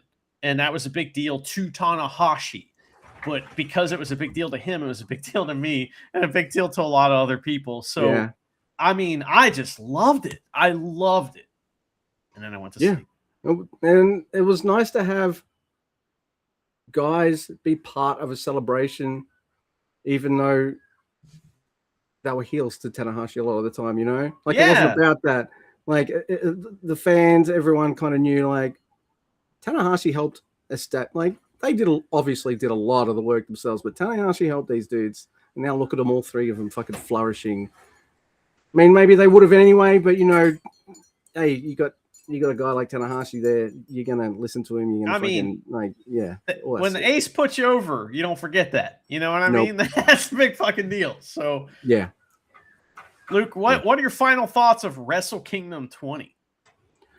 It's an experience for me that's too emotional for me to be like, it was good, but it was no 2018 or anything like that. You know what I mean? Like, why'd you sound like Chris Charlton when you said? Yeah, I don't know. It's coming from this guy. So many moves. Oh, Hanare's back. So many ways. Oh fuck! It's yes. Happening. Oh my god. Oh fuck yeah. Oh my goodness. Yeah, it's it's a really good emotional show. So I rate it highly. And yeah, I don't know. It's hard. I can't be unbiased about it. It just kind of. Look at me, man. Like I'm still feeling it. I'm smiling. We've both been grinning this whole episode. Well, while we still got this warm, fuzzy feeling, why don't we head over to the Ota City Gymnasium, which is it's in Tokyo. It's very near the Tokyo Dome, actually, because of my genius knowledge. No, it's way bigger than that. In fact, this is the Takataichi Mania venue is the way I always think of it.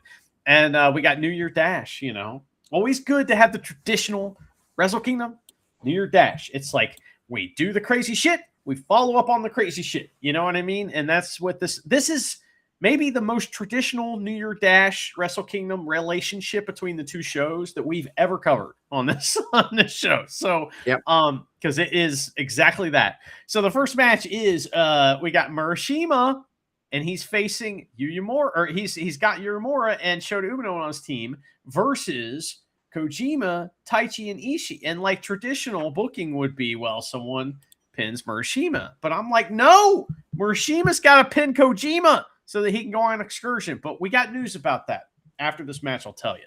So this match does not go that way. In fact, Ishii pins Murashima or grabs him out, one or the other. And we get to see some fun stuff, though. I like Mr. Brett getting mad and hitting 1,000 machine gun chops. It's amazing. He gets all mad at everybody. And, of course, Ishii's mad at everyone as well, especially Murashima, who he grabs out for the win. So Kojima, Taichi, and Ishii are now a team. They're just 3 guys, basically, right? Team 150, apparently, because their combined ages equal 150. Yikes. Okay. I would maybe change it to anything else, like the fabulous Baker boys, because Kojima, Baker, bread. Sure. But whatever. That's why I don't name wrestling stuff, because I come out with the fucking fabulous Baker boys. Like you remember that movie? Yeah. Yeah, shit. Anyway, wasn't any good. Yeah. I like this team though. Yeah, same. I think it's my good. Fucking dream. It's a dream team for me. For us, man, this is a dream team. Come on. Semi-dads. We got one dad. We got 3 generations of really close to each other, though. So, Taichi's the rich uncle that gives you socks and like scratchy tickets for Christmas and birthdays. Oh, wow. Because he's buying them anyway, so might as well get you one. Yeah. Oh, fuck, did you flow up? So no, what's the news with Murashima? Oh, Murashima, yes. Oh, New Japan is bringing back the Young Lion Cup, and it will happen over the tour of the New Beginning. And Murashima's going to win it, so he can go on excursion. And if Kato wins it, I'm going to fucking poop. Yeah, like I don't think there's much. There's stuff that makes me riot. There's very few things that make you riot, but I think this is one of the things that make us both decide. Yeah, it's a double riot. Yeah, riot of 2. So next we've got Shomikato and El Phantasmo. I'm glad it's Shomikato and not Jado versus Rocky Romero and Konosuke Takeshita. Takeshita looks kind of pissed because he doesn't have his title and he got grabbed the fuck out. And El Phantasmo is just like, nice, yeah, let's go. So El Phantasmo Takeshita, it's awesome as always. Every time I see Rocky now in a New Japan ring, I'm like, I miss this man. Yeah, he's so much fun. Where's Gato? Yeah, he is absolutely. Yeah, he's great every time. But Takeshita gets a bit of revenge by grabbing Shomikato the fuck out. Yeah, that's fine. It looks like it's going to be a Takeshita versus ELP again, and that's cool with me. It's great every time, as you said, and maybe that's a good title for Takeshita to have, because those matches will always be on social media, right? So even if it's in AEW, he defends it or something like that, which, by the way, AEW is headed towards Okada versus Takeshita, or at least that's what the people are saying that I say the things. Part of me is just like, I think I want to go to there. I mean, that'll be fantastic, but it's like, let's have that happen a little later, a little further away from Wrestle Kingdom. Next, Luke, we have a 6-man tag match. It is Bolton Oleg the man who cannot counter the Euro clutch, and he's tagging with some men who like to fish. And they're facing House of Torture. It's Kanemaru, Yujiro, and Sonata. And Sonata, again, has this guitar with this little, or he has this little iPad, and it says, like, this is it, last match. You know, turns out it will be his last match for now. He has gone on hiatus, not to wrestle. We also know that isn't January around this time when contracts and shit run out?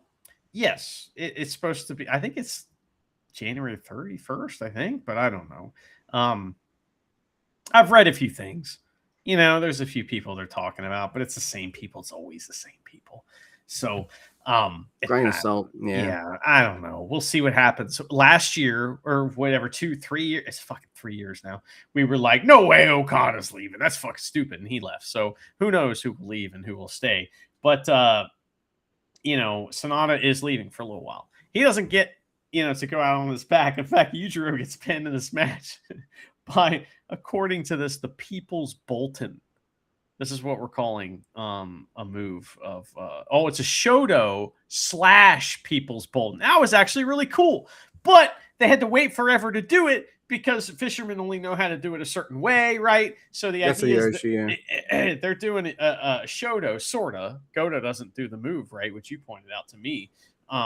You know, and they're holding for the Shodo, and while they're doing that, Bolton Oleg does a splash, which is called the People's Bolton, which is a terrible name, but it was a really cool move. Goto is supposed to do like a final cut kind of motion when they land.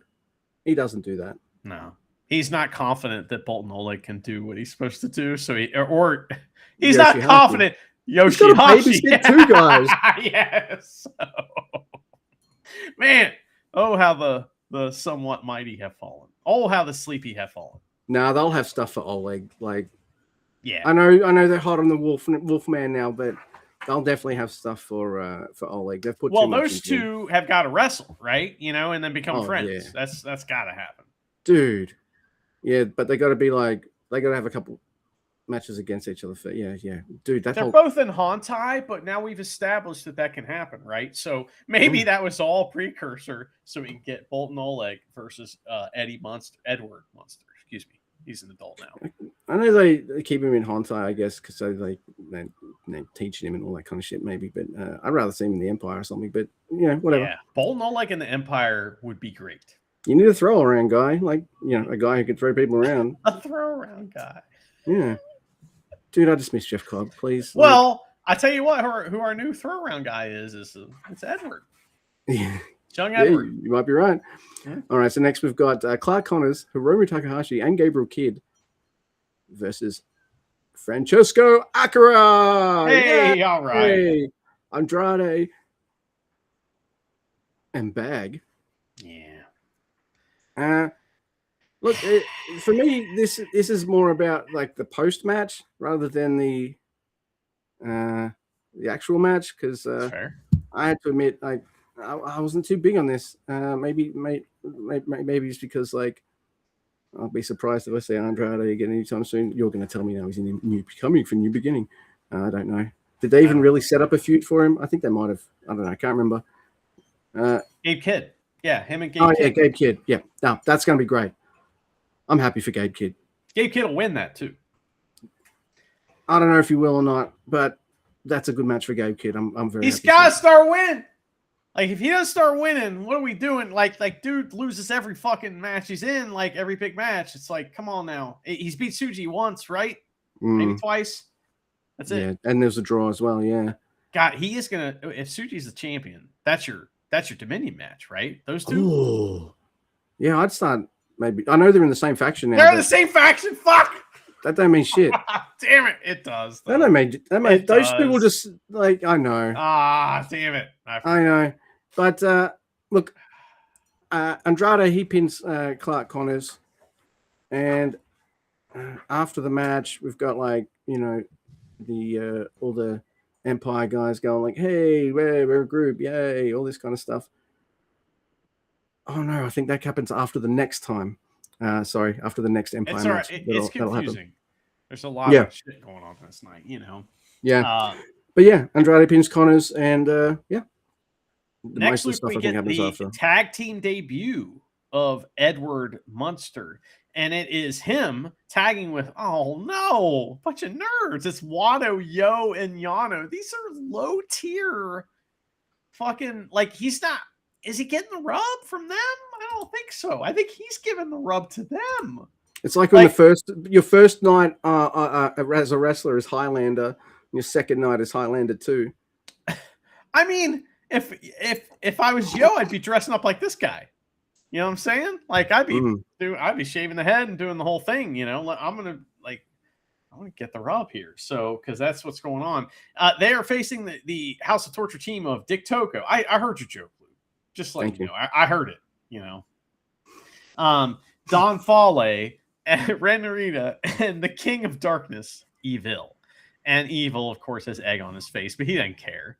You know, he's gonna get a win tonight, but he's not. He's not. Yo actually puts the Texas Cloverleaf. I guess that's up for grabs now.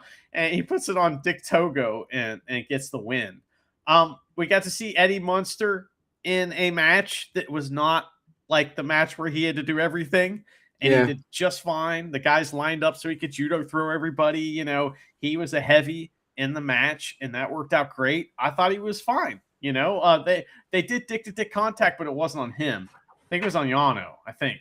Like, you can't be doing dick-to-dick contact on Edward Munster. Put some respect on his name, okay? We're gonna make the people care about him getting dick to dick first, like yeah. You know. So yeah, now and then that sets up Wolf's first feud, which will be against Ren Narita. Ren Narita kicks his ass. Yeah, he hits him with the push-up bra. Which I got to hear because I got to hear a bunch of times. So I was listening to Japanese commentary, and they still say it like that. It's amazing. They're still like push up bra. It's awesome. I love it. And it's like it's metal now. So the push up bra is no longer wood. Eddie Munster can't just break it. You know what I mean? So it's like it's a good weapon. And he's not getting chumped out with that shit ever again. No. That's awesome. So, all right. So. Here we go. We've got Hanare. Yes. I'm still excited he's back. Greater Khan, Callum Newman, and Jake Lee. Yeah, that's a pretty cool group of guys. All right. I love Jake. Let's go. Yeah. Yeah, dude. You and I, whether rational or not, we like the really, really, really, really tall dudes. Or big guys doing big guy stuff. I don't know. It's a wrestling staple, and you need it. I want him and Great Khan to hang out a lot. They're perfect. Like that's like perfect. Dude, that'd be like some unpredictable chemistry there. Oh yeah. Give me some of that. I love it. And they're wrestling against Drilla Maloney, Shingo Takagi, David Finlay, and Yota Tsuji. The champion, Yota Tsuji. Yeah. All right, here I am. I'm marking out. Yota Tsuji comes out. Hey, I've heard people say shit about like, oh, I want to do this with the belt. I want to do this with the belt. And then like, well, either they lose the match or they don't do that. They're like, oh, I have this now. That's cool. And then, no, Yota Tsuji. Yeah, he comes out with the stupid big fuck you gold belt that I've always loved. The one that looks like the old WCW one. The one that looks like a fucking giant version of the junior title, because I never changed the junior title. Like, I kept that the same. And now they're uniform again. Love it. And that giant-ass belt looks absolutely perfect on Mr. Yota Tsuji. By the way, he's trying to cover it up as he enters the ring, but there was like a little hole in the buttons of his jacket, and I could see, and I instantly knew he had the new fucking big fuck you gold belt, and I was already like Randy Marsh in that cream fraiche meme. Yeah. It's absolutely huge, isn't it? And like it, I love it. I'm so happy he brought it back. He did what he said he was going to do. That's important. You don't need this weird looking shaped belt with jewels in it when you've got something that's just simple gold, but ostentatiously like it's like the giant novelty check version of a fucking title belt. Yes. Only, less tacky. Yeah. More stylish. I absolutely adore it. I told Charity that Yota Tsuji did that because she's not watching New Japan 2 nights in a row. Get out of here. You just brought up my biggest disappointment of Wrestle Kingdom. is that not one motherfucker. All these people flew in to see Tanahashi and give him flowers, but not one. All these companies that he has pimped for over the years. The protein shakes, the fucking, protein bars, the hairstylist, the workout equipment, the tap out, and not one of them gave him a fucking novelty check at his retirement. That is fucking horseshit. And I was very upset by it. But like, I was overwhelmed by happiness, so I didn't remember that until just now. I'm retroactively mad. Yeah. I mean, it can work like that sometimes. This is a really fun match.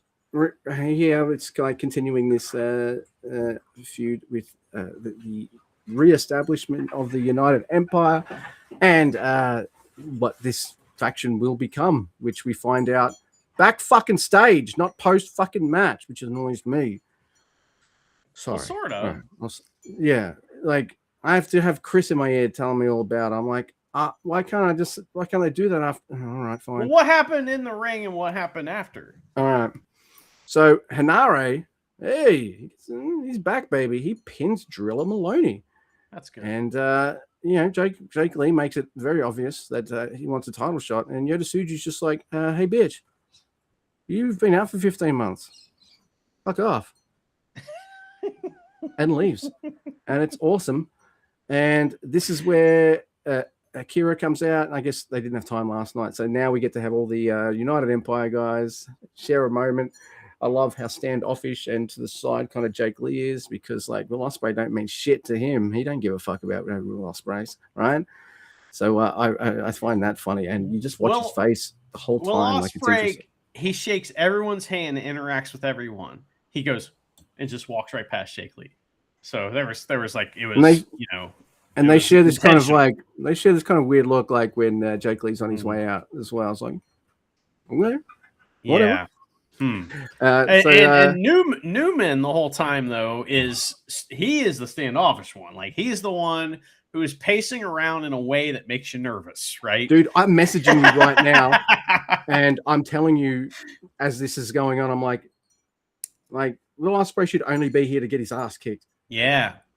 Like, right? If New Empire, boom, you kick his ass. But they're teasing that because we get something pretty interesting. The Empire guys don't tell Caleb off, but they do hold him back from whacking Ospreay in the back with a chair. I'm like, all right, they're teasing something here. And RA specifically. Yeah. Mm-hmm. And Callum's pulling it off, man. Like, I'm liking this character. He's got like a bit of that. I know I'm really good. And I really kind of want to prove myself, and I want to turn into a killer vibe that Ospreay had. But it's I like it a lot. Look, I will take a direction for Callum Newman because the guy works hard and he's great. So yeah, awesome. Yeah, I really like that a lot. We thought United Empire was done, and the fact that they're getting this injection of life with Jake Lee and this like appearance by Will Ospreay and the way that went down, man, that's just it just felt so off and weird, and like I really thought that Newman was going to hit him with the chair. You know what I mean? He like brought a chair in the ring and sat in it, like wait, and then he picked it up and he was about to hit him with it. It was great. Man. I don't remember when you told me, but I think you told me that Ospreay's been injured for quite a while. That's out of the loop I'm at. So I guess that's also another reason why he just didn't get whacked in the fucking back with a chair. But I'm glad they gave us something like that tease. Like, yes. Very nice. Like, hey, we know something should have happened here, but we can't quite do it yet. But we're going to tease it. Ospreay wants to have a match with Newman in New Japan if he can, or somewhere else, and right? Give Newman the rub, like that'd be fucking huge for him, right? He needs to do that. So I think he did it for Kira, right? I'm pretty sure that happened. So like I think he needs to do it for Newman if he hasn't already, and like in this version.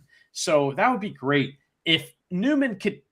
I'm okay if Newman cheats, though. I'm okay with that. Oh, absolutely. He will. Because Ospreay did it with Okada that first time, Well, I'm just saying, like, if Newman could slay that dragon, then he can really become the leader of the Empire, right? And so I think that's something that has to happen for him. Because I don't think Jake Lee's the leader. I don't think they have a leader still. I think it's kind of just up there. It's for because you and I grabs, don't so- trust Andrade to stick around long enough to be No, the he's not. leader. Yeah, he's not. Come on, guys. Gideon's cheaper to fly back down than Well, Andrade. and Andrade didn't even get matching gear. Jake Lee has matching gear. You know what I mean? Like, come on now. That was like, he's there for a couple things and then he's gone. Which fine. That was a good wrestler to fill the spot, I guess. And every time, and if you've got long-term plans to occasionally bring Andrade down to New Japan, you've got guys you can tag with instantly. Well, it's team up with Empire. He has a long history in New Japan. We didn't talk about him starting Los Ingobernables either, which is weird. Him coming out for the Empire doing the the Naito salute, but that's where we're at. Nothing's weird in wrestling. Shingo and Drilla Maloney continue to be like a great duo, and I'm happy to see them together. Drilla, if he's gonna feud with Hanare, come on, and let Drilla win that. You know what I mean? Hanare's just coming back, so let Drilla win that. That's a good feud. I want to see that. Dude, I look at Drilla and like, he's a guy who's got to have matches against Shingo and probably learning, and now you're having matches with Shingo. Dude, I think Drilla's getting better. Yeah. Oh, big time. Yeah, and like he's figuring out the babyface thing. I mean, he has figured out the babyface thing. So like at first, he's one. He knows he doesn't have a babyface, so he has to go for more the badass heel, and he can do it. Yeah, or badass face. But yes, and I think that he's a guy that takes a little time to adapt. You know what I mean? It's not instant with him, and so because he's often put in challenging situations. So he's done well. I'm glad he's where he's at. Now, there's something else important we have to discuss. So Yota Tsuji has also announced that there is a new faction. What's the new faction called? Unbound. So this is something that I predicted a long time ago. But this is the thing where it's the unaffiliated guys who are cool. And they're like, we don't want to be nerds, so we're unbound, you see, right? So it's all of the War Dogs and all of the former LIJ guys. The internet is saying, Luke, the Bullet Club is over now. That this is the dissolution of Bullet Club. How do you see that?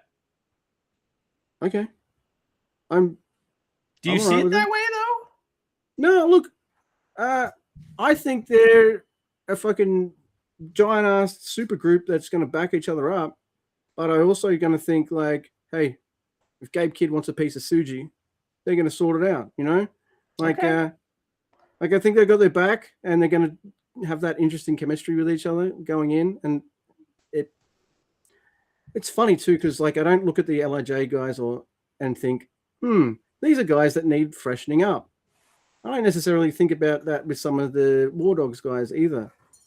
But lo and behold, you put them together and you mix it up a bit. It just seems all kind of fresh. I don't mind if Bullet Club's gone or they're I don't care. It's fine. It went for over 10 years, dude. NWO wasn't for life. Oh, really? That tattoo I have on my ass, though. Yeah. So were you ever a fan of Bullet Club? I think I was when Jay White, and then I liked Bullet Club, especially the Jay White era. Yeah, but I don't think I was ever they're my team. Kenny Omega era weren't your team, huh? Oh, I liked that era, and I respect that era. It's really good, but I came in on that era as it was going, whereas I felt I'm in on the ground floor with this Jay White dude from coming back from excursion to seeing him grow. I'm I told you I was going to take over and taking over Bullet Club and stuff. So yeah, for me, because I got to see it from start to end, the Jay White era was probably my favorite era of Bullet Club. What about you? Well, one time I got the Too Sweet from one of the Jacksons. I don't know which one. It was the one that was closest to me at the ROH show during his entrance with Adam Cole, Bay. And, so technically I'm in at Bullet Club. So I just want to let you know that. I should have told you that before you gave your opinions. As learning that my club that I've never informed you about being in is over is devastating. It's one of the only things that made me cool that I never told anybody. Yeah, well, I love Just Five Guys, and I bought that fucking shirt nice quick. I don't care if Bullet Club is gone. No, me neither. But because they're doing something with the guys. So what's the problem? I think that they're going to sell a lot of Unbound merch. I think they're going to be just fine. You know what I Yeah. mean? And so the Gabe Kid Unbound shirt collab with some rapper is going to sell a lot of t-shirts. I would keep the Barks though. Yeah, well, they're still dogs, you know. Yeah, so it's for Ishimori real. is still there. So, you know, there is that. Now, next, Luke, we have the follow-up to the preview singles match. This is the inverse. It was a preview four-way for the singles title to get to the IWGP Junior Tag Championship four-way match that we have tonight on New Year Dash, and that is Kukai and El Desperado versus Kosai No, this is a Fujita. title match, bro. What's that? Isn't this a title match? That's what I said. Oh, yeah. Sorry. Yep. So Kosai Fujita and Robbie Eagles versus Robbie X and Taiji Ishimori, imported to be pinned, versus Sho and Doki. And it's Sho and Doki's fourth defense, and they fucking lose, but they don't get pinned, right? So Fujita pins Robbie X to get the win. I thought this was like just a great example of a fucking great. This should have been a Wrestle Kingdom this year. Absolutely. Right? You know what I mean? This is a Wrestle Kingdom worthy match. You know, Doki and Sho, they're cheating. You still fit all these guys on anyway, you know? Their cheating is wearing thin, you know, and it's not working for him as much as it used to, right? So something's got to give there. We got to see all the cool, like, flippy flops and stuff that these guys can do. Fujita hits harder than any junior, and I love seeing it. I don't know. Good match. Yeah, I like it too. Hey, and I'm pretty happy to see two Aussie boys. Hey, everyone in TMDK has golds. It's true. There you go, man. Or a title, or a trophy, or both. Yeah. Hell yeah. What a time. I love it. Yeah. So I'm very happy with that. So we also get like Akira coming down on the rampage. He wants to kill Hiromu and Taiji Ishimori. Yeah. So he needs a partner, right? Yeah. It's what, Templario? Well, hopefully not. You know, hopefully it's someone new and cool. Well, yeah. Well, it's either gonna be Templario or someone new and cool. Someone new and cool, yeah. Those are the only options, all right? Yeah. By the way, Hiromu and Taiji Ishimori essentially being in the same faction and potentially forming a junior super team. Could you imagine? Fucking dude. I just want to see it. Like, I want to see the chemistry. I want to see them like what is this? Like, I want to see it. Yeah, it's gonna be great. And we finish off the night with this match is fucking great. It was really cool. It's Ryohei Iwa and Zack Sabre Jr. versus Oscar and Yuta Ice, the Knockout Brothers. This is for the tag team titles. Now, dude, this is exactly how this is exactly what I wanted from this match. I think, and then some, because this match is fucking pretty gnarly, man. This is I really am enjoying Oscar's big man stuff. He's great at it. And for someone with so youth, he's got a baby face, and I shouldn't believe it because of that face. I do though. Like, I can't think, like, Jay White needed a beard, man, for me to be like, all right, yeah. Right? This guy don't need a beard. If he gets a beard, like, it's fine. But like, I believe it already. Like, it's great. But dude, I am absolutely in fucking love with Yuto Nakashima. Oh my, holy shit, this guy is never as fuck. If he's not even retired yet, and Yuto Ice has been like, I'm the next Ishii. Like, I'm the next scrapper. I'm the next, like, I'm the loudest barker. I'm gonna fucking, I don't care if I was bitten off more than I can chew. I'm fucking going for you. I love it. And it's coupled with like this really oh, dude, this guy's dope. And then they feed in like this like kind of backstory of like, oh, he had to do fighting on the streets and stuff, and he had a silver spoon in his mouth and all this kind of stuff. And I'm like, all right, dude, like, don't turn me off Ewa just because he happened to be lucky. It's all random, lucky enough to be born in a family that can do that. But I don't care. It's wrestling, So for me, for a guy like, I don't buy Yuto Ice as a heel at all. I see him as that fucking like, dude, he's almost like fucking Guy Gardner in the Green Lantern Corps. Guy's a fucking dick, but a total badass as well. So you're like, yeah, I love him. I can't take my eyes off him. Make of that what you will. This match is fucking awesome. Look, I love Ewa and Zack Sabre Jr., but and they have some awesome moments. Of course they do. But I think like their job here is to make these new guys look like a fucking $1 trillion and a big and like a bunch of cool heavyweight young tag champs, and they do it. I fucking thought this was awesome. I think you and I were both all in as soon as they debuted, and they hadn't even done anything yet. But I'm even more all in. I was all in like 6 months before they debuted. I couldn't stop talking about it. Saying it, where's the Knockout Boys? Where's Yuto Ice and where's Yuto and? They gotta be ready. Come on, So what happens post match is again almost better than what happens during the match, because we get the two babyface young guys, Yuya Uemura and fucking Shota Umino, to come out, and they're like, we're going to be the next challengers. But then we get Ishii and Taichi come out too, right? And they lost to the Knockout Brothers. Yeah, right. So they want a title shot, and it's great. So they decide, I think the idea is that they're going to have a tag match between Shota Umino and Yuya Uemura and Ishii Taichi to decide who's the number one contender. And hopefully Knockout Brothers will be in attendance. Hopefully they'll sit in the front row and pretend to, and like fucking drink beer or something. I don't know.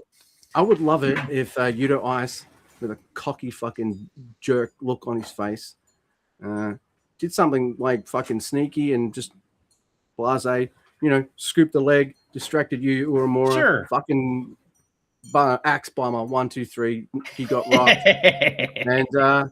And that sets up a fucking bit more of a, because they've got a bit of heat on each other, because Yuya was the guy who's just like, oh, you're gonna spit on me, fine, I'm gonna rip your arm out. So I know that I do that thing all that much in New Japan that often. I know House of Torture shit like that all the time, but I don't know. I just think as a bit of an extra middle finger from Yuto Ice to Yuya Uemura, make them hate each other even more, because I love that feud, man. Like, I want more. Well, like Guy Gardner, Yuto Ice would make a giant middle finger and beat people up with it. So, he would absolutely do that. After these old guys and young guys have left the ring, Yuto Ice gives a promo, and it's legendary. It's fucking incredible. It's passion. It's fighting spirit through words, and he talks about the future of New Japan, and the future's safe as long as he doesn't get hurt. Okay, yeah, that's like the one if, like, it's like, you can be reasonably certain though, when a young lion comes back from excursion, they're going to be good-ish. At least they've got, but you never know what you're kind of gonna get. I didn't see this for Yuto. I don't know what I saw for him, but I didn't see I'm the next Ishii, bitch. Like, he was broken arm young lion. He was the most timid of the young lions. I would describe him as timid at times. Now look at it, right? It's like he's fighting. Now I want to cross the road if he's on the same side of the street as me. Like, mean mugging you with the fucking grill in. I'm running. Dude could be like, he's not even wearing like, tough looking street clothes. He could be just chilling out with his like flip flops on and some fucking like shorts, and that's it. Just like, but does he ever not wear tough looking street clothes though? Yeah, I just think like he puts clothes on, they're tough looking street clothes. That's just how it works. He dresses in prison garb. You know, like Motherfuckers for wearing like a bed. pink tutu, and I'm just like, that motherfucker is dangerous. Stay away from him. Well, I'm telling you what, man. This was a good couple days of wrestling, and it set us up. What I talked about at the beginning of the show, I don't know if I mentioned this or not, but this show, when I was done with like the Wrestle Kingdom weekend, I kind of felt different about New Japan than I did before. I was very concerned about where they were headed. I was getting super bored with them, and like super bored. And here we are. Now I'm interested in almost every character and what's going on. So they can still book. They still know what they're doing. And we've never been like, oh, New Japan sucks or anything like that. But like, there are parts of last year where I was questioning my sanity and, questioning the sanity of just me mainly. But, I'm no longer insane for doing this podcast. Yeah. It doesn't mean I want to go back to like that mega note form taking either, because like we comfortably talk for 2 hours about Wrestle Kingdom and New Year's Dash, and what's the opposite of it's a gush? I was just saying I have to vent about how much I loved it. What's the opposite of vent? It's in this way.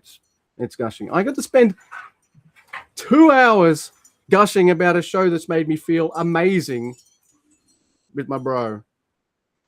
That's what we do. Yeah, that's what we do, man. So, there's all kinds of stuff that's been set up. There's all kinds of, shows announced and matches and stuff. But, we've told you about Wrestle Kingdom. We're not going to tell you about what is going to happen. We tell you about what happened or what's happening. Hi there, podcast.